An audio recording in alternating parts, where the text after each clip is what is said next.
Today, the 3rd of February, we celebrate Saint Blaise. We know more about the devotion to Saint Blaise by Christians around the world than we know about Saint Blaise himself. His feast is observed as a holiday in some Eastern churches. In 1222, the Council of Oxford prohibited servile labor in England on Blaise feast day. The German St. Slavs hold him in special honor, and for decades many United States Catholics have sought the annual St. Blaise blessing for their throats. We know that Bishop Blaise was martyred in his episcopal city of Sebastia, Armenia, in 312. The legendary Acts of St. Blaise were written 400 years later. According to them, Blaise was a good bishop, working hard to encourage the spiritual and physical health of his people.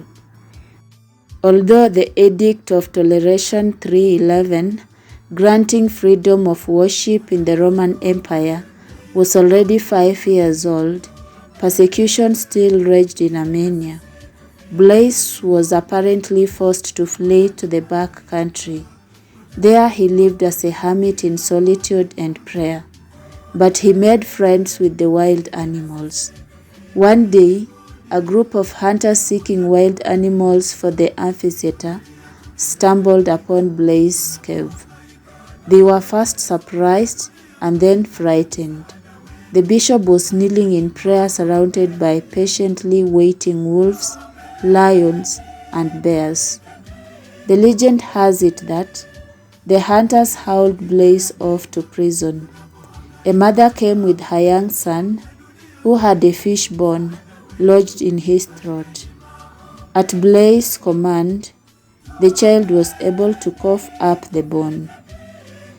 Agricolas, governor of Cappadocia, tried to persuade Blaise to sacrifice to pagan idols. The first time Blaise refused, he was beaten. The next time he was suspended from a tree and his flesh torn with iron combs or rakes. Finally, he was beheaded. 4 centuries give ample opportunity for fiction to creep in with fact. Who can be sure how accurate Blaise's biographer was?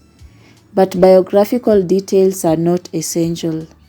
Blaise is seen as one more example of the power those who give themselves entirely to Jesus. As Jesus told his apostles at the Last Supper, "If you remain in me and my words remain in you, ask for whatever you want, and it will be done for you."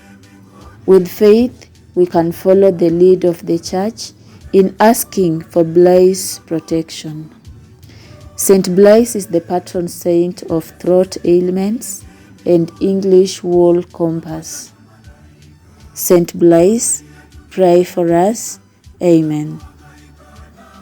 Utakatifu wote mlioko mbinguni mtuombee.